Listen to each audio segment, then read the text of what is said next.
अस्सलामुअलैकुम वरहमतुल्लाहि वबरकातुहू। हम कर रहे हैं उर्दू जमात दहम नेशनल बुक फाउंडेशन की जो नई किताब है उसका सबक नंबर 2 नानी बस्ती। इसमें हम तफहीम अबारत कर रहे हैं। अबारत नंबर 1 है। आप अगर मजीद वीडियोस देखना चाहते हैं तो आप चैनल सब्सक्राइब कर दे, वीडियोस को लाइक और शेयर कीजिएगा। अबारत नंबर 1 है कि नानी बस्ती की सगी छोटी बहन मीरठ में ब्याही हुई थी। खान साहब की जिंदगी में एक मर्तबा इनका मीरठ जाना हुआ था तो ऊंट गाड़ी या घोड़ों के शिक्रम में एक रोज बैठे बैठे उन्होंने बेटे से कहा कि बेटा, अंजुम को देखे बरसों हो गए हैं, शादियों में बुलाया तो ना गई, जाने कैसी है, जी चाहता है इसे देख कर आऊँ। तुम्हारे अब्बा खुदा बख्शे अब जिंदा नहीं कि अच्छी तरह पर्दे का इंतजाम करके ले जाएं, तुम शिक्रम में बिठा कर पहुँचा दो। ऊंट गाड़ी मोई तो मुझे काटने को दौड़ती है। बेटा बोला, जब आप हुक्म दें, और शिक्रम या ऊंट गाड़ी में बैठने की क्या जरूरत है, मैं आपको धुएं की गाड़ी में ले चलूंगा। रेल इन दिनों शुरू जारी हुई थी और आम तौर से इसे धुएं की गाड़ी कहते थे। नानी बस्ती ने हैरान होकर पूछा, हुई भाई, ये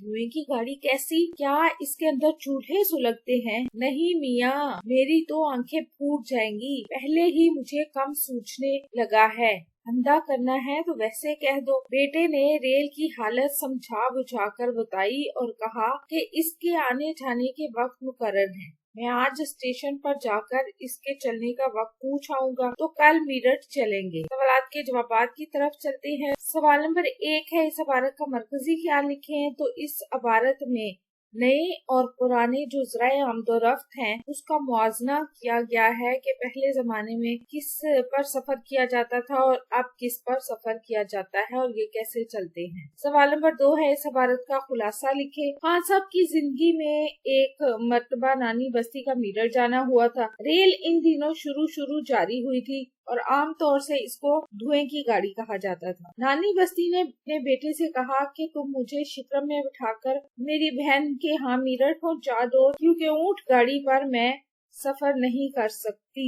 आगे सवाल नंबर 3 है, नानी बस्ती अपनी बहन के यहाँ मीरठ क्यों जाना चाहती थी? नानी बस्ती अपनी सगी छोटी बहन के यहाँ मीरठ इसलिए जाना चाहती थी क्योंकि उसे बरसों हो गए थे अपनी छोटी बहन से मिले हुए, तो उसका जी चाह रहा था कि वो अपनी बहन को देखे और उससे मिले। सवाल नंबर 4 है, नानी बस्ती ने धुएं की गाड़ी के बारे में बेटे से क्या पूछा? नानी बस्ती ने हैरान होकर पूछा कि क्या इसके अंदर चूल्हे सुलगते हैं कि इसको धुएं की गाड़ी कहते हैं? इस तरह तो मेरी आंखें फूट जाएंगी, पहले ही मुझे कम दिखाई देता है। तो इस पर बेटे ने नानी बस्ती को रेल के बारे में समझाया। सवाल नंबर 5 है, नानी बस्ती की छोटी सगी बहन कहाँ ब्याही हुई थी? तो नानी बस्ती की छोटी सगी बहन मीरठ में ब्याही हुई थी। अगला सवाल है कि खान साहब की जिंदगी में नानी बस्ती कितनी मरतबा मीरठ जाना हुआ था? तो खान साहब की जिंदगी में वो एक मरतबा मीरठ गई थी अपनी बहन से मिलने। सवाल नंबर 7 है, शुरू में रेलगाड़ी को आमतौर पर क्या कहते थे? तो शुरू में रेलगाड़ी को आमतौर पर धुएं की गाड़ी कहा जाता था।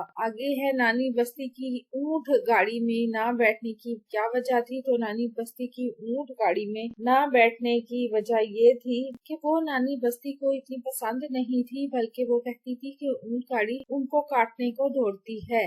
अगला सवाल है, नानी बस्ती के मीरठ जाने का कहने पर बेटे ने क्या कहा या बेटा क्या बोला? तो नानी बस्ती के मीरठ जाने का कहने पर बेटा बोला कि आप जब हुक्म करेंगी हम मीरठ चलेंगे, लेकिन ऊंट गाड़ी पर या शिक्रम में नहीं, बल्कि हम रेल गाड़ी पर या धुएं की गाड़ी पर चलेंगे। आपको हमारी वीडियो कैसी लगी? चैनल जरूर सब्सक्राइब करें, वीडियोस को लाइक और शेयर कीजिएगा। अपना और अपने प्यारों का रखिएगा ढेर सारा ख्याल। अल्लाह हाफिज।